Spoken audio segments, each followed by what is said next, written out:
नमस्कार साथियों। विषय राजनीति, अध्याय 2, विषय राजनीति, सत्ता के वैकल्पिक केंद्र। इस चैप्टर से जितने भी महत्वपूर्ण प्रश्न हो सकते हैं, सभी महत्वपूर्ण प्रश्न वार्षिक परीक्षा 2025 के अनुसार मैं आप लोगों के लिए लेके आया हूं। तो इसमें सबसे पहले आपको देखने को मिलेगा बहुविकल्प प्रश्न। इसी में आपका 32 नंबर के MCQs है, सारे इसमें कवर कर दिए गए हैं। तो चलिए हम स्टार्ट करते हैं। पहला प्रश्न है, यूरोपीय संघ की स्थापना कब हुई? तो यूरोपीय संघ की स्थापना कब होगी आपकी? 1992 में। अगला प्रश्न है, यूरोपीय आर्थिक सहयोग संगठन की स्थापना कब हुई? 1948 में। कब हो जाएगी? 1948 में। यह यूरोपीय आर्थिक सहयोग संगठन है, इसकी स्थापना होगी 1948 में।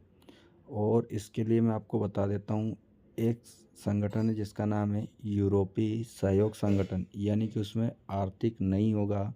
क्या मिलेगा आपको? यूरोपीय सहयोग संगठन।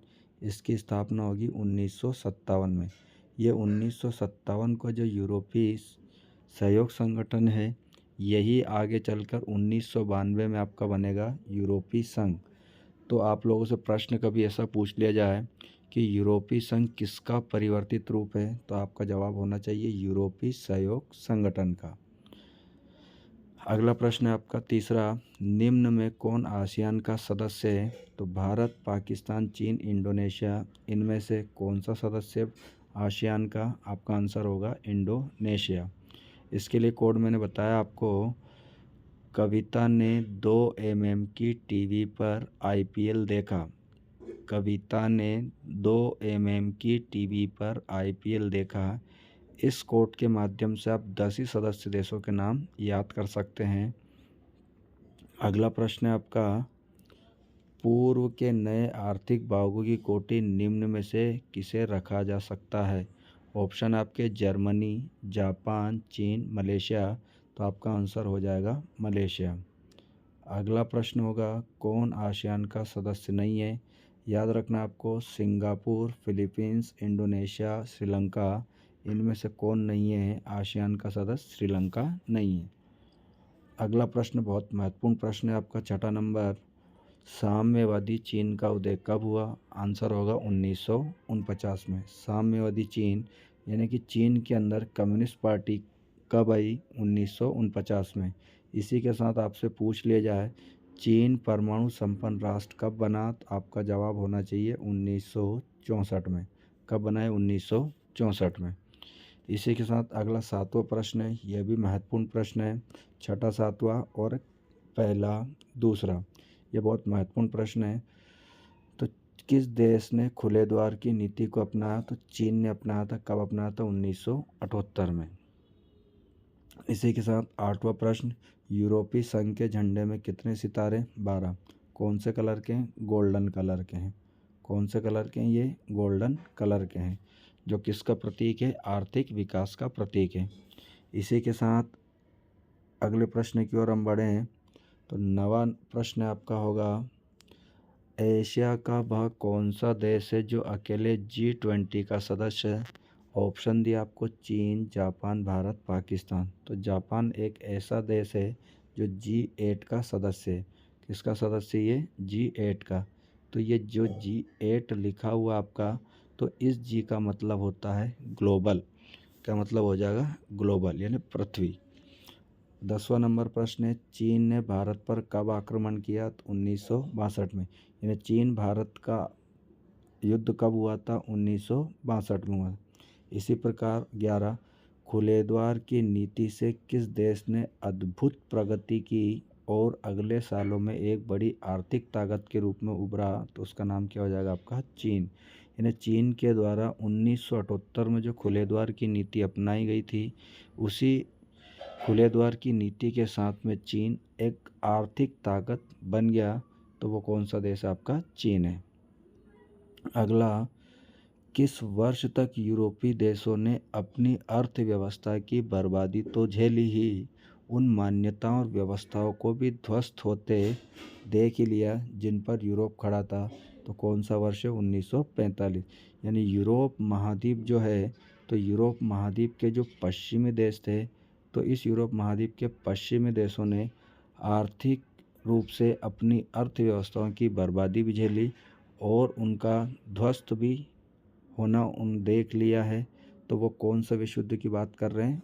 1939 से 1945 में जो विश्व युद्ध समाप्त हुआ था दूसरा, उसी के दौरान यूरोप में यह स्थिति देखने को मिली थी। अगला 13वां नंबर प्रश्न है, सन 1949 में गठित यूरोपीय परिषद, ये क्या है? परिषद है। तो 1949 में गठित यूरोपीय परिषद की स्थापना क्यों की गई थी? ऑप्शन आपको दिए हैं, राजनीतिक सहयोग, आर्थिक सहयोग, सैन्य सहयोग। तो आपका आंसर होना चाहिए राजनीतिक सहयोग। क्या आंसर हो जाएगा आपका? राजनीतिक सहयोग। यानी कि 1949 में यूरोपीय परिषद का गठन किया गया था। तो इसका उद्देश्य क्या था कि यूरोपीय संघ को या यूरोप को क्या मिले? राजनीतिक सहयोग मिले।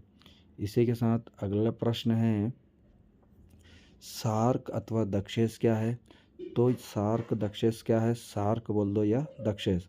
तो दक्षिण एशिया का एक क्षेत्रीय सहयोग संगठन अथवा संघ है सार्क। तो सार्क को आप किस तरीके से लिखें? SAARC।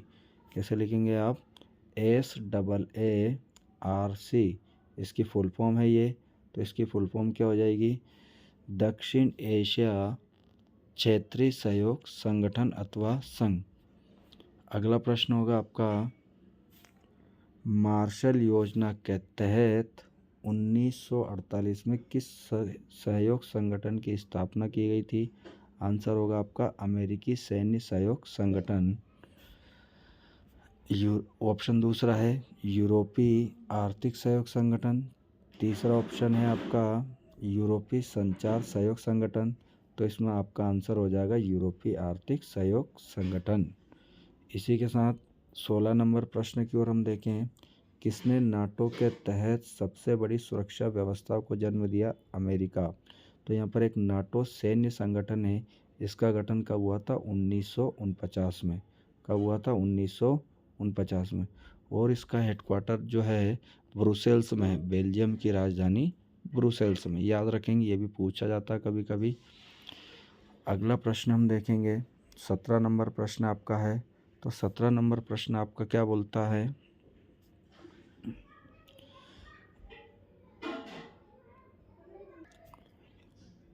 प्रश्न नंबर 17 जो है,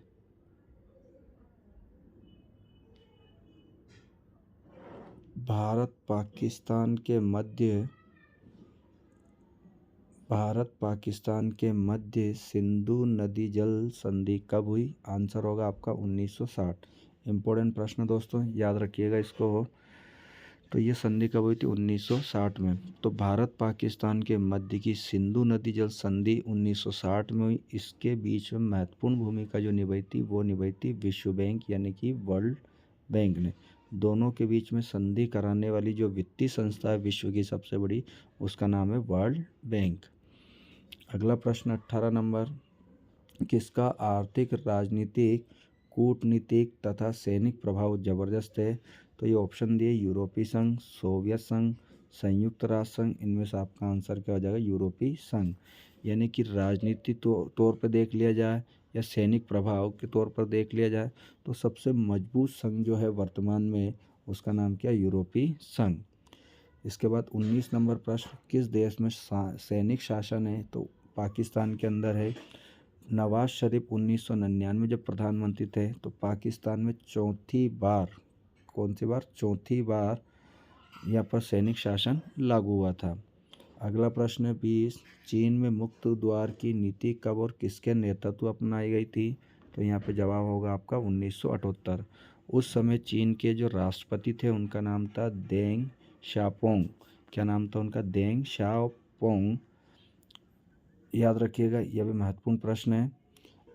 21 नंबर प्रश्न क्या बोलता है? कोरिया प्रायद्वीप का विभाजन दक्षिण कोरिया और उत्तर कोरिया के रूप में कब हुआ? तो द्वितीय विश्व युद्ध के अंत में यानी कि 1945 में। कब हो जाएगा? 1945 में होगा। यानी एक कोरिया पूरा एक गणराज्य था, लेकिन कोरिया दो भागों में बटा। एक का नाम होगा दक्षिण कोरिया, दूसरे का नाम होगा उत्तर कोरिया। तो ये कब विभाजन हुआ? तो द्वितीय विश्व युद्ध के अंत के बाद में होगा। 22 नंबर प्रश्न, 1957 में अपनी स्थापना के समय यूरोपीय संघ का नाम क्या था? मैंने ऊपर ही ऊपर बताया था आपको। तो यूरोप का आर्थिक समुदाय या यूरोपीय आर्थिक समुदाय। तो यूरोपीय आर्थिक समुदाय 1957 में बना था। उसका वर्तमान में नाम क्या हो जाएगा? यूरोपीय संघ होगा। याद रखेंगे, दोनों बहुत महत्वपूर्ण प्रश्न है ये। अगला प्रश्न 23, भारत किस संगठन का पूर्ण संवादी भागीदार है? यह भी महत्वपूर्ण प्रश्न है। तो आसियान संगठन का, क्योंकि आसियान क्या एक क्षेत्रीय मंच है एशिया महाद्वीप का। तो यहाँ पर भारत पूर्ण संवादी भागीदारी निभाता है आसियान संगठन में। अगला प्रश्न होगा 24 नंबर, किस देश के साथ भारत ने मित्रता व व्यापार की संधि की जिसकी प्रस्तावना में पंचशील के सूत्र रखे गए थे, यानी 5 सिद्धांत रखे गए थे? तो 29 अप्रैल 1954 को 29 अप्रैल 1954 को जो समझौता हुआ था वो भारत चीन के मध्य हुआ था, और इसी समझौते को पंचशील सिद्धांत के नाम से जाना जाता है। अगला 25 नंबर प्रश्न, आसियान की स्थापना की घोषणा पत्र पर हस्ताक्षर करके हुई थी?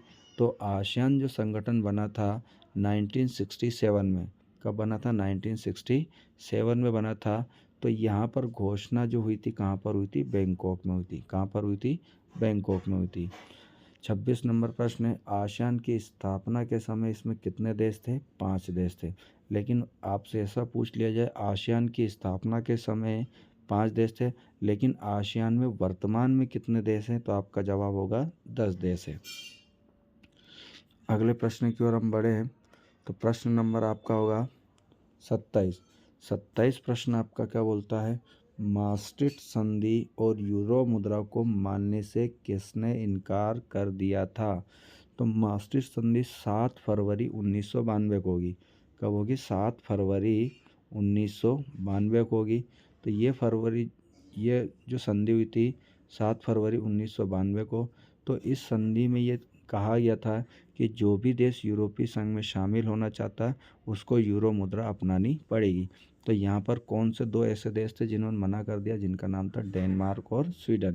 यानी कि आंसर क्या हो जाएगा आपका? दोनों होगा। अगला प्रश्न 28, निम्न में से किस संगठन के पास अपना झंडा भी है, गान भी है, स्थापना दिवस और स्वयं की मुद्रा है? तो उस देश का नाम होगा यूरोपीय संघ। तो इसे भी आप IMP लगा लीजिएगा। अगला प्रश्न मिलेगा आपको, आसियान का 20वां शिखर सम्मेलन अप्रैल 2012 में कहाँ आयोजित हुआ था? नोमपेन में। कहाँ पर हुआ था? नोमपेन में हुआ था। आसियान का जो 20वां शिखर सम्मेलन 2012 में आयोजित कराया गया था वो कहाँ पर हुआ था? नोमपेन में हुआ था। और नोमपेन क्या है? कंबोडिया देश की राजधानी। दक्षिण एशिया का एक देश है कंबोडिया, उस देश की राजधानी क्या है? नोमपेन। अगला प्रश्न 30 नंबर, निम्न में से कौन सा देश आसियान का सदस्य नहीं है? यह जवाब है आपके मलेशिया, इंडोनेशिया, भारत, थाईलैंड। तो इसमें से आपको जवाब देना पड़ेगा आपको इसमें जवाब देना पड़ेगा भारत।